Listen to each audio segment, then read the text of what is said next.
nature, Seigneur, tu es notre Père. Tu es notre Père, nous sommes le peuple que tu conduis. Merci Seigneur, merci notre Père, notre Père, notre Père, notre Père à tous. Tu es Papa. Merci Seigneur, merci Papa, merci Père, merci pour Jésus qui nous a réconciliés avec toi, qui a fait que tu es devenu notre Papa, notre Père. Merci pour le Saint-Esprit qui nous convainc, qui nous attire continuellement vers Papa. Merci Papa, merci Père, merci Jésus, le Sauveur. Merci, grâce à toi, on est contacté, on est en contact avec Papa. Merci, tu es notre Père. Alléluia, notre Père, alléluia, notre Père.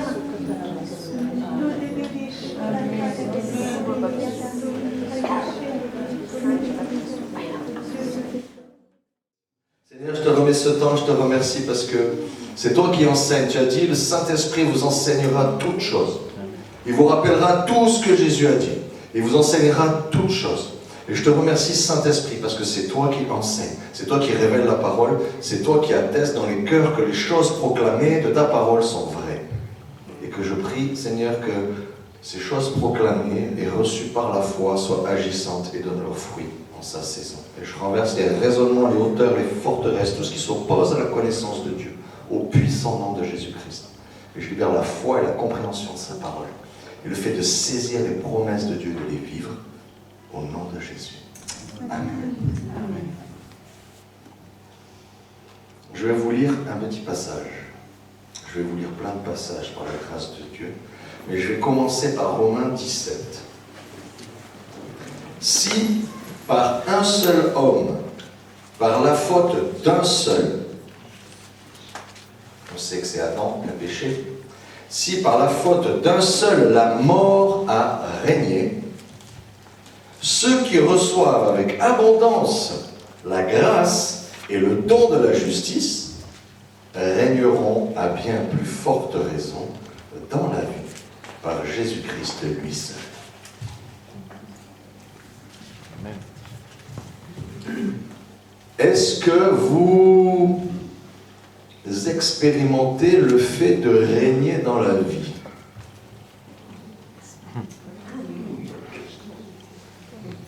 C'est encore plus mou que tout à l'heure. Et je crois, c'est comme si, pas tous les jours, ouais. On a comme une espèce d'inertie. Dieu dit, j'ai tout payé, j'ai tout accompli, j'ai vaincu tous tes ennemis. Tiens, vas-y, je te donne tout, vas-y, marche et fais pareil que moi. Waouh. Voici les signes qui accompagneront ceux qui auront cru. En mon nom, ils imposeront malades, les mains aux malades et les malades seront guéris. Ils saisiront des serpents, des scorpions, ça ne leur fera aucun mal. Oh, ils feront les mêmes choses que moi et des plus grandes encore. Wow! Jésus vient, il démontre Dieu, il vainc le monde, il arrive à vaincre Satan, il dépouille les puissances, les principautés, les dominations, il les soumet, il offre sa vie en sacrifice pour que tout le monde soit libéré de leur puissance. Il est ressuscité de la mort, c'est lui qui détient les clés de la mort et du séjour des morts. C'est lui qui décide qui c'est qui sort et qui ne sort pas, c'est plus Satan. Il est ressuscité, il est élevé à la droite de Dieu et il reçoit tout pouvoir de la part de son Père. Et il nous dit à nous, son Église, tiens, vas-y de ma part, fais pareil. C'est ça la vie chrétienne. C'est être disciple de Christ, le suivre, faire les mêmes choses que lui et de plus grandes encore. C'est très simple. N'est-ce pas? La théorie est toujours très simple. En pratique, c'est comme s'il nous manquait quelque chose. Et moi je prie parce que je sais que en ce moment Dieu il est en train de mettre un peu les watts. D'accord? Il y a des choses qui arrivent, on s'approche des temps de la fin. Le temps des bébés c'est fini, le temps des bisounours c'est fini, le temps du biberon c'est fini. Il y a des jeunes convertis qui le matin donnent leur vie à Jésus, à midi ils mangent le biberon, le soir ils sont en train de manger de la viande et de servir Dieu le lendemain. D'accord? Donc on est en train de grandir et Dieu veut donner de la puissance, de l'autorité et des nouvelles armes pour accomplir sa volonté, pour détruire les œuvres du diable, pour libérer les captifs, libérer les prisonniers, faire ouvrir les yeux des aveugles, faire marcher les paralysés, faire entendre les sourds, ressusciter des morts, purifier les lépreux et publier une année de grâce, un cadeau de Dieu, la libération, l'effacement des dettes et la restitution de tout ce qui nous a été volé. Et de l'annoncer aux plus malheureux, aux plus misérables, aux plus petits, aux plus rejetés, à ceux qu'on dit, eux, ils n'ont pas le droit. Dieu, il dit, si, eux aussi, ils ont le droit. C'est le mandat de l'Église. C'est l'onction qu'a reçue Jésus. Et c'est l'onction que Jésus donne à l'Église. Et si vous êtes comme moi, vous vous sentez un petit peu démuni, léger,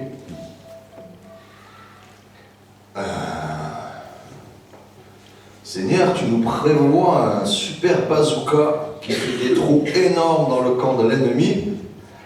Et quand j'y vais, je suis avec un canif. Comment on fait? Comment on fait? Oui, j'ai coupé des liens, oui, j'ai délivré des captifs. Mais j'ai vu aussi des choses se passer où des gens sont libérés par milliers d'un coup. Et Seigneur, qu'est-ce qui se passe? Où est-ce que je règne? Où est-ce que dans mes pensées je règne et je reste en Christ? Où est-ce que dans ma vie de tous les jours j'arrive à soumettre les puissances des ténèbres et leur dire de ne pas toucher à la santé de ma femme, de mes enfants, à mes finances, à mes relations, à ma communion avec le Saint-Esprit? Dans quelle dimension je règne vraiment et j'exerce l'autorité? Je veux dire par la foi mais en ayant des fruits. Par la foi mais en ayant des fruits. Je m'explique. Jésus voit un aveugle, il lui met les doigts sur les yeux et il lui dit, il ne manquait pas de foi Jésus, hein, et il lui dit, qu'est-ce que tu vois? Et l'aveugle il dit, il y a des traits là, comme des arbres qui bougent. Et Jésus dit, non, ça c'est pas le résultat que mon Père veut. Jésus qui est Dieu remet une deuxième fois et prie une deuxième fois. Et il lui dit, maintenant, qu'est-ce que tu vois? Et là, il fait, ah, je vois. C'est des gens, tous ces arbres. C'était des gens. Ça y est, je vois. Donc, si Jésus marche par la foi, mais se corrige sur le résultat, je pense que nous aussi, nous pouvons marcher par la foi, mais aussi mesurer le résultat de notre foi. D'accord? Quand je prie pour un malade, je prie par la foi. Et j'ai remarqué que si je ne sais pas ce qui lui est arrivé, ma foi reste à peu près intacte. Mais j'ai peur de se demander qu'est-ce qui lui est arrivé. T'es guéri ou t'es pas guéri? Tu vas mieux ou tu vas pas mieux? Je connaissais un prédicateur et il a prié pour des gens. Au début, les gens, ils mouraient. Ah, tu veux des encouragements, toi? Satan savait qu'il se battait contre la mort. Et il voulait à tout prix lui faire croire que la mort serait vainqueur. Et il a persévéré. Et un jour, il était devant un homme qui était intubé et qui ne pouvait pas vivre sans respiration artificielle. Et il a eu un moment de foi folle. Il a pris le tube, il a désintubé. Et là, c'est soit il meurt, soit Dieu le guérit. T'as pas d'option, t'as pas le plan B. Et le gars, instantanément guéri. Oh Jésus, je peux mesurer. Au début, peut-être, je n'ai pas de résultat, mais je dois persévérer parce que je sais contre qui je combats. Et Dieu me donne que je dois régner, d'accord? Donc je dois mesurer et obtenir du résultat, et en fait, je dois me battre jusqu'à obtenir le résultat. Sinon, c'est un club, hein. On chante ensemble, alléluia, on fait le marelle, on danse, et on rentre à la maison, et on vit toujours la même chose. Moi, personnellement, ça ne m'a jamais intéressé, ces trucs-là, et moi, ça commence à m'intéresser quand Dieu m'a guéri. Et là, j'ai dit, ah ouais, là c'est intéressant. Là, la religion, s'ennuyer, enfermer, ça sert à rien. Mais d'un coup, Dieu, il est vivant, il vient, il fait les mêmes choses qu'il y a 2000 ans, il te guérit alors que tu dois mourir, il pardonne tes fautes alors que tu es condamné. J'ai dit, un Dieu vivant qui agit avec puissance et vérité, ce qu'il dit, il le fait, ce qu'il me raconte, je le vis dans mon corps en vrai, ça m'intéresse. D'accord ? Dans ce passage, il est parlé d'une chose, et c'est ce dont le Seigneur m'a demandé de vous parler. Il est parlé de la grâce, l'abondance de la grâce. Ceux qui reçoivent avec abondance, la grâce est le don de la justice.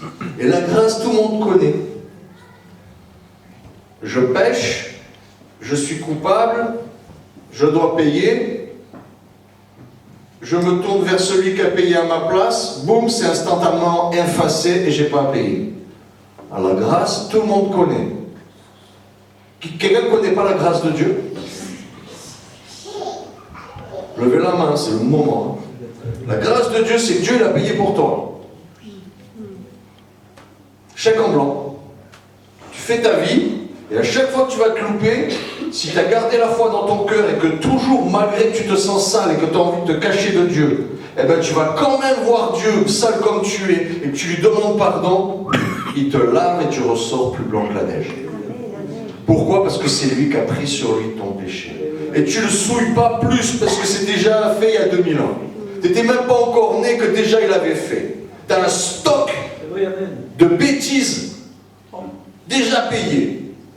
Oh, ça, quand j'ai appris ça au début, j'avoue, j'ai un peu profité.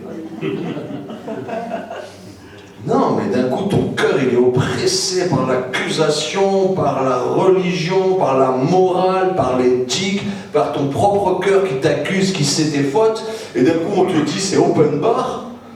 Ah, alléluia. Déjà, les jolies femmes, je les regardais beaucoup avant, mais alors là, je ne vous explique pas comment je les regardais. Et heureusement, Dieu il m'a laissé profiter de cette explosion de liberté. Et après, il m'a dit, je te rends pas libre pour que tu pêches plus. Je te rends libre pour que tu sois vraiment libre de ça. Amen. Et que tu amènes les autres à être libres aussi. Amen. Et il y a un but au projet de Dieu. Mais sa grâce, elle est vraiment là. Le péché, il est vraiment payé. Mais la chose qui nous manque, quand je prie le Seigneur et que je dis comment on peut atteindre ce nouveau niveau, c'est dans quelle dimension, c'est quoi qui nous manque, c'est quoi qui fait passer du canif au bazooka, c'est quoi qui fait passer d'une foi où je prie pour un rhume et j'espère que le gars va pas m'éternuer dessus, à Romain, lève-toi et marche, ou une fois j'ai pris un gars qui avait le sida, je l'ai serré dans mes bras, je peux vous dire que je priais peut-être plus pour moi, pour ne pas l'attraper, que pour lui soit guéri, mais je l'ai quand même serré dans mes bras et j'ai dit, mais est-ce que je vais voir cet homme-là venir me dire je suis guéri, quoi? Donc il y a une dimension à atteindre et Dieu me demande de parler de justice. Le mot justice, tu commences à chercher ça dans la Bible, tu prends 3 milliards de tonnes de difficultés, de puissance, de révélation, de poids, de complexité. Le principe de la justice est dans la Bible depuis le début, du commencement jusqu'à la fin. Et même tout à l'heure, quand on est venu dans la Sainte Seine, en disant est-ce que je suis en règle avec toi, est-ce que j'ai réglé avec toi? Alors régler avec Dieu c'est facile, je confesse mon péché, je demande pardon. Je n'apprends pas un truc à Dieu, il était au courant. Mais au moins je le dénonce. Quand je confesse, ça veut dire que je reconnais que ça c'est pas bien, et donc c'est mon ennemi, donc Dieu peut m'aider à me battre contre mes ennemis. Quand j'ai un problème avec un frère, une soeur, je me suis disputé, ben je vais me réconcilier, parce que Dieu me pardonne dans la mesure où je pardonne moi-même. Donc si moi je ne pardonne pas, ça veut dire que mon Père ne me pardonne pas, ça veut dire que je meurs, je vais en enfer. C'est couillon quand même de croire en Jésus, de voir Jésus mourir pour soi, il a tout payé, il te fait un chèque en blanc, et toi, par une bêtise, tu déchires le chèque et tu le perds. Et tu dis, mince, il était où le chèque déjà? Et c'est trop tard, c'est l'heure de payer l'addition. Ça serait dommage. Mais il y a quelque chose qui nous manque, et je crois que c'est pour ça que le Seigneur veut qu'on en parle. C'est ce don de la justice.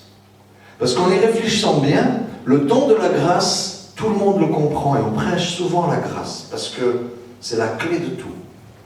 Mais est-ce que quelqu'un a déjà pesé, mesuré un autre don qui est le don de la justice?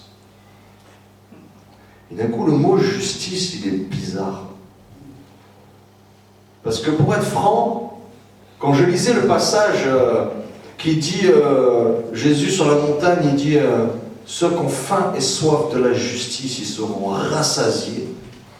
Je veux dire, tu veux de la justice, je vais t'en donner, quoi. Et là, je vois Jésus se faire torturer, lacérer, fouetter, percer, il arrache sa barbe, il plante des trucs dans la tête, dans les mains, dans les pieds, et laisse agoniser pendant des heures sur une croix, jusqu'à ce que tous ses organes implosent à l'intérieur et qu'il décède. Et là, tu dis, tu veux être associé de la justice, tu veux faire payer les gens qui t'ont fait du mal. Regarde. Regarde à la croix. Tu crois que tu as encore quelque chose à faire payer à quelqu'un? Quelqu'un t'a fait du mal.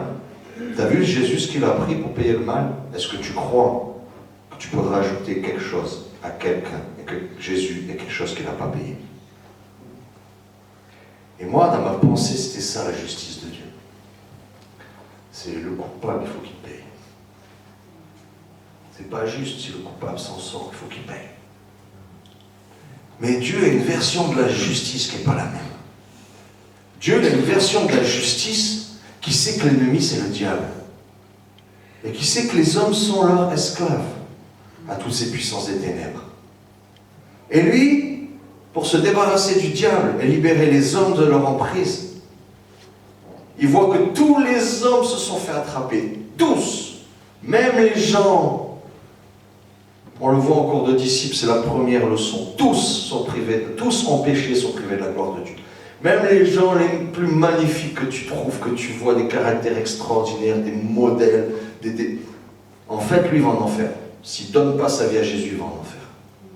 Parce qu'il a attrapé un virus qui s'appelle le péché. Depuis Adam, ça contamine tous les êtres humains. Et t'as beau être quelqu'un de gentil qui fait le beau, la contamination est là et Dieu a un détecteur de ce truc-là. Et chez lui, on ne rentre pas avec ce virus. C'est comme le Covid. Il y a un test à l'entrée et si le test est positif, tu restes dehors. C'est le péché. Et il dit, mais tous les hommes sont foutus, tous les hommes sont coincés par le péché. Alors il vient, il fait un sacrifice, et il dit maintenant, vous tous qui faites le mal, vous tous qui péchez contre Dieu, vous tous qui désobéissez, qui pensez qu'à vous, et qui rejetez les lois de Dieu, je vais payer le prix pour vous, et je vais être votre justice. Ce qui veut dire que oui, le méchant a pris sa dose. Oui, le méchant a souffert et il a eu la punition qu'il méritait. Sauf que cette punition, c'est Jésus qui l'a prise. Donc si tu cherches la justice, elle est déjà faite. Mais mieux que ça, Dieu te fait un cadeau et il te fait le don de sa justice. Et il te rend juste. Tu ne méritais rien, il te rend juste. Il te rend comme si tu étais Jésus. Ça veut dire que quand tu pries, Dieu il voit Jésus. Ce même Jésus qui disait « Oh Père, moi je sais que tu m'exauces toujours, parce que je fais toujours ta volonté. » Ce même Jésus qui était toujours exaucé, quand vous priez, Dieu vous a donné sa justice. Et quand vous présentez devant lui, c'est Jésus qui voit. Mais pour régner, il faut que ce don de la justice, vous l'ayez accaparé. Et c'est là où je sens qu'il y a quelque chose, il y a un manque. Il y a quelque chose comme si c'est impalpable, on ne sait pas trop ce que c'est. C'est comme si ouais, je suis justifié, mais tu sais, dans le combat contre le diable, les gens disent « Oh, j'ai un peu peur de chasser des démons, oh, j'ai un peu peur de prendre position, oh, j'ai un peu peur de prêcher l'évangile, oh, j'ai un peu peur de dire je crois en Jésus parce que l'exemple par rapport aux autres, je ne suis pas forcément le plus sage, le plus gentil, le plus aimable, mon témoignage n'est pas super. » Et par rapport aux autres, si on fait une balance de justice, peut-être les autres, ils sont plus justes que nous. Et ça, c'est ce qu'on ressent dans notre chair. Ça, c'est ce qu'on ressent dans notre corps. Ça, c'est le vieil homme qui est comme ça. Parce que l'esprit a reçu un don que peut-être on n'a pas assez utilisé. C'est le don de la justice. Que quiconque contre qui je me bats, Dieu est avec moi. Amen. Moi et lui, on est la majorité absolue. Il y a un jugement. Moi et lui, on est la majorité absolue. Qui c'est qui vote pour le pardon de toute l'Église? Dieu lève la main. C'est bon, allez, vous pouvez tous y aller. Tout le monde y va. Parce que Dieu est avec nous. Et il nous fait un don de la justice. Alors le don de la justice, c'est un peu spécial. Parce que la justice dans l'Ancien Testament, il fallait obéir à la loi.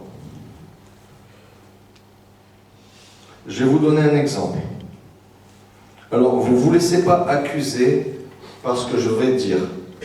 L'Ancien Testament, c'est la loi. La loi, elle est là pour révéler votre péché. Ça veut dire que je vais très bien. On me raconte la loi de Dieu, je vais très mal. Parce que la loi de Dieu réveille en moi des fonctions que je ne connaissais pas, qui sont le péché que j'ai hérité d'Adam et Ève. Et bizarrement, quand on me dit « ne fais pas ça », il y a une partie de moi qui fait « que ça a l'air bien ». Et ça, c'est la loi du péché. D'accord? Mais Jésus a vaincu le péché. Et il a donné une nouvelle loi, meilleure. C'est la loi de l'esprit. J'ai la grâce de recevoir le résultat d'un combat que je ne sais pas mener, que Jésus seul a mené, et dont il m'a donné le résultat. Alors je vais vous donner un passage. La justice selon l'Ancien Testament. L'homme qui est juste, qui pratique la droiture et la justice, qui ne mange pas sur les montagnes et ne lève pas les yeux vers les idoles de la maison d'Israël, qui ne déshonore pas la femme de son prochain et ne s'approche pas d'une femme pendant son impureté, qui n'opprime personne, qui rend au débiteur son gage, qui ne commet point de vol, qui donne son pain à celui qui a faim, qui couvre d'un vêtement celui qui est nu, qui ne prête pas à intérêt et qui ne tire point d'usure, qui détourne sa main de l'iniquité et juge selon la vérité entre un homme et un autre, pas de parti pris, qui suit mes lois et observe mes ordonnances en agissant avec fidélité tout le temps, celui-là est juste, il vivra. Ok. Ézéchiel 18, versets 5 à 9. Merci, prophète. Je me sens beaucoup mieux. Je sais comment vivre maintenant. Je sais comment être juste devant Dieu. Comment, quand je combats à la bataille, il y en a qui meurent et moi, je ne meurs pas. Comme disait David, que 1000 tombent à mon côté, 10 000 à ma droite, moi, je ne serai pas atteint. Je ne sais pas si tu imagines la guerre. Il y a des soldats parmi nous, mais la guerre à l'ancien temps, tu as 30 000 archers qui balancent des flèches, le ciel devient noir, toi, tu marches avec ton petit bouclier, tu vas te prendre... une rafale de chez rafale, tu as 1000 morts à droite, 10 000 à gauche, mais toi tu es avec Dieu, tu marches et les flèches, t'es vite. On te tire en rafale et toi, aucune balle ne te touche. Ça c'est ta justice. Ça c'est ta justice. C'est pas parce que tu es meilleur, c'est parce que Dieu t'a fait un cadeau qui s'appelle la justice de Christ. Parce que si tu dois obéir à toute la loi, t'es foutu. Si tu dois obéir à toute la loi, t'es foutu. Alors Dieu nous fait des cadeaux. Et il y a des versets sur la justice qui sont hallucinants. Alléluia. Un petit Seigneur, encore. Encore. Dans les Proverbes, au jour du jugement, ce n'est pas la richesse qui te sauve, c'est ta justice. Quand le malheur arrive, ce n'est pas toutes tes armes humaines, toutes tes protections humaines qui fait que toi, tu n'es pas atteint. C'est juste parce que Dieu t'a déclaré juste. Les Hébreux, au temps de Moïse, la première Pâque, tu prends un agneau, tu l'égorges, tu prends le sang, tu le mets sur les poteaux, les linteaux de la porte. L'ange de la mort arrive. Il voit, il rentre dans la maison, il tue tous les premiers-nés des Égyptiens, tous les premiers-nés des gros bétails, tous les premiers-nés des petits bétails. Tout être vivant, le premier-né, il meurt. Il voit le sang, l'ange de la mort, il voit le sang, il passe au-dessus de la maison, il ne la touche pas. Même les esclaves égyptiens qui se sont cachés chez les Hébreux, leurs enfants ne sont pas morts. Ok? C'est la justice de Dieu. Et on a besoin de la justice de Dieu. Alors vous allez me dire, mais comment ça s'attrape la justice? Parce que c'est une bonne maladie, j'ai envie de l'attraper. Parce que la justice de Dieu, c'est être exaucé, c'est pouvoir se présenter devant Dieu sans mourir. L'Ancien Testament disait, nul ne peut voir Dieu en face et vivre. Alors tu vois, tu vas prier, tu vas te présenter devant Dieu, tu vois Dieu, tu es super content, c'est la première fois de ta vie, Dieu existe, tu le vois, tu meurs, c'est fini. Ah, mince, on rembobine, on fait autrement. Et Jésus nous dit, maintenant, avec le sang de Jésus, tu es couvert.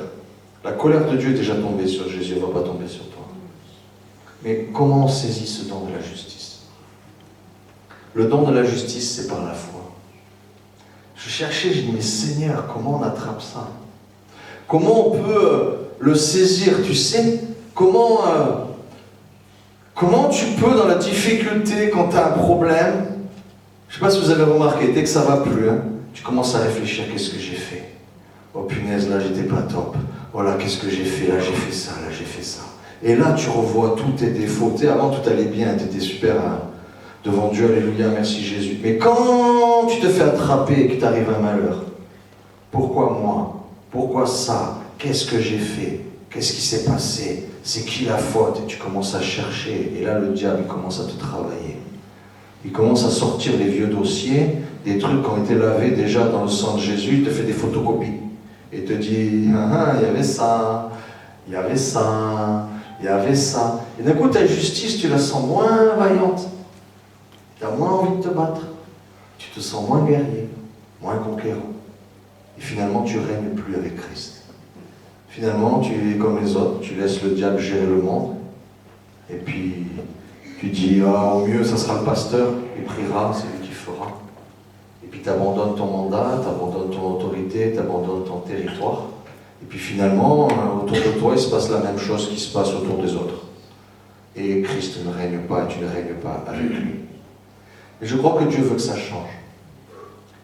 Et en fait, qui pense qu'il est sauvé? Levez la main, Dieu vous regarde. Hein. Pourquoi vous êtes sauvé? Jésus a payé le prix, c'est fait, ok. Mais Jésus a payé le prix pour tout le monde. Est-ce que tout le monde est sauvé?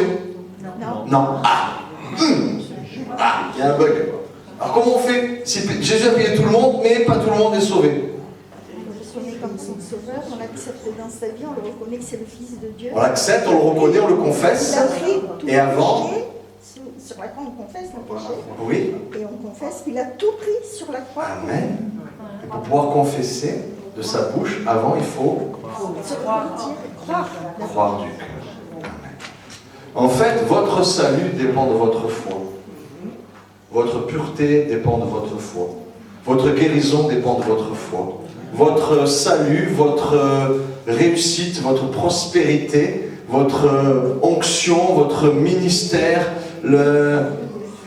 et votre justice dépend de votre foi. Parce que c'est le même prix à la croix pour que vous soyez déclarés sauvés, déclarés purs, déclarés saints. Déclarés saints quand même. Je ne sais pas si vous vous rendez compte qu'aux yeux de Dieu, vous êtes des saints. Que quand Paul dit prier pour tous les saints, il parle de vous, il ne parle pas de ceux qui sont dans le calendrier il y a 3000 ans. Ok? Les saints, c'est ceux qui sont sauvés par Christ, qui ont reçu la sainteté de Christ par la foi. Ça veut dire, vous êtes autant saints que ce que vous êtes sauvés. Vous êtes autant guéris que ce que vous êtes sauvés. Vous êtes autant purs que ce que vous êtes sauvés. Vous êtes autant adoptés par Jésus, membre de sa famille, fils et filles de Dieu, que ce que vous êtes sauvés. Et vous êtes autant justes que ce que vous êtes sauvés. C'est la même foi, c'est le même canal, c'est le même bouton. C'est juste, je crois, Seigneur, tu me pardonnes mes péchés, alléluia. Hop, hop, hop, reviens. Il n'y a pas que ça. Tu crois en moi, tu as ma pureté, tu as ma justice, tu as ma sainteté, tu as ma richesse, tu as ma prospérité, tu as ma sagesse, tu as ma force, tu as mon intelligence, tu as mon autorité, tu as mon amour, tu as mon cœur pour les autres. Tu as ma compassion. Et c'est vrai que nous, on vient charger, on balance tout, il nous lave, il nous pardonne, merci Seigneur, ça va mieux.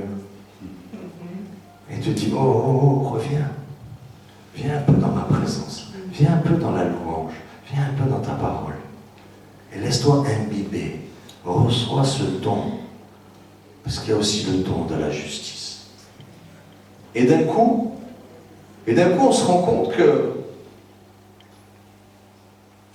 c'est un enseignement de Derek Prince, un homme qui servait le Seigneur, qui est parti auprès du Seigneur. Et j'ai aimé sa remarque. Il dit, on pourrait aspirer à être rassasié de guérison. On pourrait aspirer à être rassasié d'onction et de puissance. On pourrait aspirer à être rassasié de prospérité, de bénédiction. Mais Jésus ne l'a pas dit. On rêve des fois, mais quand Dieu ne l'a pas dit, ça ne marche pas. Tu as remarqué que tu es exaucé que quand tu pries ce que Dieu veut. C'est lui Dieu. Il a dit, si tu as faim et soif de la justice, tu seras rassasié. Si tu as faim et soif de ta justice, dont il est dit dans l'armure spirituelle que c'est une cuirasse, un gilet pare-balles, version 2023, c'est la cuirasse d'il y a 2000 ans, c'est le gilet pare-balles maintenant, d'accord?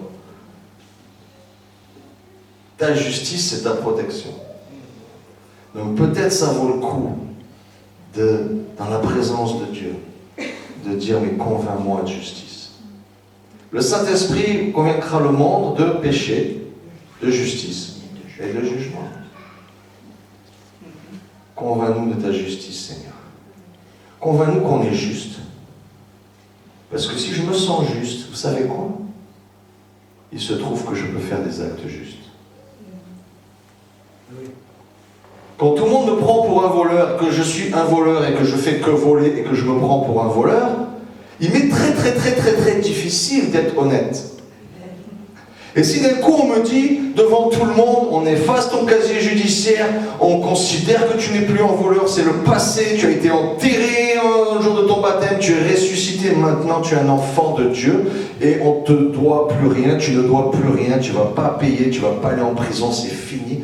Tu es juste comme ton voisin qui n'a jamais volé. Eh bien, la bonté de Dieu te pousse à la repentance. Tu as envie d'abandonner ce genre de vie. Et puisque Dieu te donne une deuxième chance, tu as envie de la saisir. Et tu te mets à faire des choses bien et à devenir honnête. C'est comme ça que la vie des gens change. C'est comme ça que Marie de Magdala, prostituée, dont a été chassé 7 démons, est devenue une sainte qui a soutenu Jésus jusqu'au bout et qui a participé à l'église primitive. C'est comme ça qu'un homme comme Zachée, collecteur d'impôts, qui dépouillait, volait son propre peuple pour donner de l'argent à l'envahisseur romain, et au passage se prenait une petite portion bien grasse, cet homme-là s'est mis à donner son argent aux pauvres. Et Jésus a dit, le salut est rentré dans ta maison. C'est parce que Dieu efface nos têtes et nous donne la justice qu'on peut changer. Et j'aimerais terminer sur une chose. Et c'est là où Dieu nous attend tous. C'est que les choses, on les reçoit par la foi, mais on doit les mettre en pratique. Je veux dire, il est écrit, notre Père qui es aux cieux, que ton nom soit sanctifié, que ton règne vienne, que ta volonté soit faite. D'accord. Pardonne-nous nos offenses, comme nous-mêmes nous pardonnons à ceux qui nous ont offensés. Jésus va rajouter, si tu ne pardonnes pas à ton frère, ton Père qui est dans les cieux ne te pardonnera pas. Il est écrit ailleurs, tu seras pesé avec la balance avec laquelle tu auras pesé les autres. Et il est écrit aussi, il te sera servi avec la coupe dont tu t'es servi pour servir les autres. Vous voyez où je veux en venir? Le principe de Dieu, c'est qu'il te prend toi. Et lui, il a tout payé. Lui, l'or et l'argent lui appartient. La terre et tout ce qu'elle renferme. La justice parfaite de Christ, la sainteté parfaite de Christ, le pardon total. Tout est déjà payé à ta disposition. Et il te prend toi comme instrument pour taper dans ce tout et te le donner. Si tu as été très généreux et que ta coupe est très grande et que tu as beaucoup donné, quand Dieu veut te donner, il prend cette coupe-là et t'arrose avec et tu fais « Waouh ! Comment Dieu est généreux !» Et si toi tu donnes jamais rien, quand tu as besoin, tu reçois 3 miettes et tu fais « Ah, c'est pas vrai la Bible, c'est pas vrai la Bible, j'ai donné ma dîme une fois il y a 40 ans, pourquoi Dieu me bénit pas ?» Dieu te donne comme tu donnes. Ok? Donc tu reçois la justice comme tu pratiques la justice. Capite? Capite? Voyez le truc? En vérité, on reçoit comme on donne. On reçoit comme on fait aux autres. Si je pardonne tout le monde, Dieu ne retient rien contre moi. Si je suis généreux, Dieu me donne avec abondance. Et ça, c'est que quelques aspects des trésors de Dieu. Alors Dieu veut que nous pratiquions la justice. Dieu veut que nous soyons justes. Et les commandements de Dieu ne sont pas compliqués. Parce que le Saint-Esprit en toi, il atteste des choses qui sont justes ou pas justes. Tu sais, déjà, si tu te poses la question de savoir si tu dois faire quelque chose, c'est qu'il y a des chances que dans ta conscience, le Saint-Esprit est déjà en train de parler et que tu essaies de négocier. Et là, tu vas essayer de demander conseil à des gens jusqu'à ce que tu trouves la personne qui va te conseiller ce que toi, tu avais envie de faire. Et là, tu vas le faire et ça sera sur son compte en plus. Parce que si tu as péché, c'est pas ta faute, c'est la sienne. Et ça, c'est les enfants qui font ça. Nous, on a une relation avec le Saint-Esprit. Et le Saint-Esprit atteste des choses dans nos vies. Tu sais qu'il ne faut pas prendre l'argent des autres. Tu sais qu'il ne faut pas voler. Tu sais qu'il ne faut pas... D'accord? L'Ancien Testament, c'est la loi. Et tu n'es pas obligé de tout faire pour être sauvé et rendu juste. Mais cette loi, c'était le cœur de Dieu. C'est les choses qu'il aimait, il aurait aimé que tu pratiques. Et maintenant que tu es déclaré juste, tu as la liberté de le pratiquer à ton aise, parce que personne ne va t'accuser. Et à chaque fois que tu vas le faire, c'est du bonus. C'est un cadeau pour Dieu. Quand tu obéis à Dieu, ça fait un cadeau pour Dieu. Et tu sais, quand Dieu est content de toi, la récompense, elle est pour toi. C'est pour ton bien que tu obéis à Dieu. Dieu, il est Dieu sans toi. Toi, tu vas en enfer ou pas, il est triste, mais il reste Dieu. D'accord? Il n'est pas plus Dieu parce que toi, tu obéis à Dieu. Il n'est pas plus Dieu quand tu l'adores. C'est pas une idole qui a besoin de puissance quand on l'adore. Dieu, il est Dieu tout-puissant. S'il veut, il fait clac, c'est fini, il n'y a plus rien. D'accord? Mais ça ne donne pas envie de faire plaisir à Dieu et d'utiliser cette justice et la faire grandir en nous. Parce que quand tu vas grandir dans la justice, saisir ce don de la justice, tu pourras te battre contre des ennemis plus grands. Avec le diable qui utilise des gens qui ont peut-être meilleur caractère que toi, mais qui n'ont pas Dieu. Qui paraissent peut-être plus forts que toi, mais qui n'ont pas Dieu. Qui paraissent plus intelligents que toi, mais qui n'ont pas Dieu. Et sur les critères du monde, on pourrait dire c'est eux qui doivent avoir raison et c'est eux qui doivent gagner. Mais Dieu dit non, c'est toi. Parce que je te bénis, je te donne un don, c'est le don de la justice. Et j'aimerais terminer avec un exemple de ce que c'est quand Dieu te donne la justice. Oh Seigneur Jésus. Merci mon Jésus. Et je vais retourner dans l'Ancien Testament. Oh merci mon Jésus. Ésaïe 54. Ésaïe, mais il est monstrueux ce prophète. C'est une pointure de chez pointure. Dès que tu as un truc puissant, c'est dans Ésaïe. Merci Jésus. Alors je vais vous dire, lire le chapitre entier, mais je ne vais pas tout vous lire. Ésaïe 54, et on va lire à partir de 13. Voilà quand Dieu bénit quelqu'un qui dit maintenant je te déclare juste. Ce passage-là, il parle à Israël. Le plus petit peuple de la terre, désobéissant à son propre Dieu. Le seul qui connaît Dieu, et en plus il lui désobéit. D'accord? Et il lui dit, écoute, un jour je vais mettre ma justice en toi. Comme dans le reste du monde. Ma justice, c'est Christ. Et vous allez devenir justice de Dieu en Christ. Justice de Dieu en Christ. Ok? Tu es l'incarnation de la justice de Dieu parce que Christ vit en toi et qu'il a payé le prix pour les coupables. Et il leur dit, voici la bénédiction, parce que quand tu seras juste, voici ce qui va t'arriver, quels que soient tes ennemis. Écoutez bien, tous tes fils seront disciples de l'Éternel, et leur prospérité sera grande. Tu seras affermi par la justice. Oublie l'oppression, car tu n'as rien à craindre. Oublie la terreur, car elle ne s'approchera pas de toi. Si l'on forme des complots contre toi, cela ne viendra pas de moi, dit Dieu, et celui qui se liguera contre toi tombera en ton pouvoir.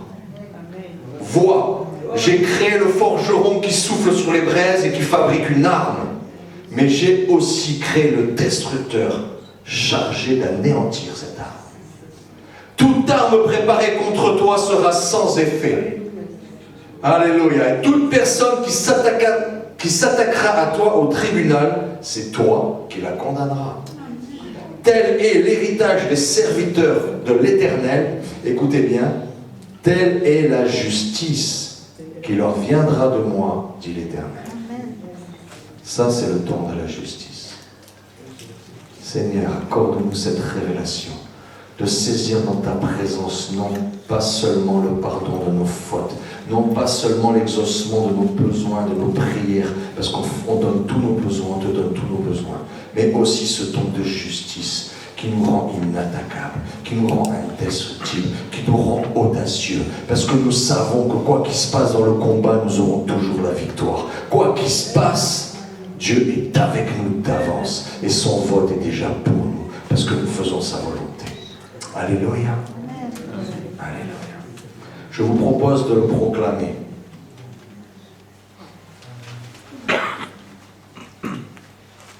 C'est par la foi. C'est votre foi. Par votre foi, vous captez les choses de Dieu. Sans la foi, il est impossible de lui plaire. Parce que la monnaie du royaume de Dieu, c'est la foi. Par la foi, les choses invisibles deviennent visibles. Les choses qui sont à Dieu me sont données si j'y crois. Il n'y a qu'un critère dans le royaume de Dieu, la foi. Tous mes enfants seront disciples de l'Éternel. La prospérité de mes enfants sera grande. La prospérité de mes enfants sera grande. Je serai affermi par la justice. Je serai affermi par la justice. J'oublie toutes les oppressions. Parce que je n'ai plus rien à craindre. J'oublie la terreur, car elle ne s'approchera pas de moi. Oh, s'il y a des complots contre moi, ça ne viendra pas de Dieu.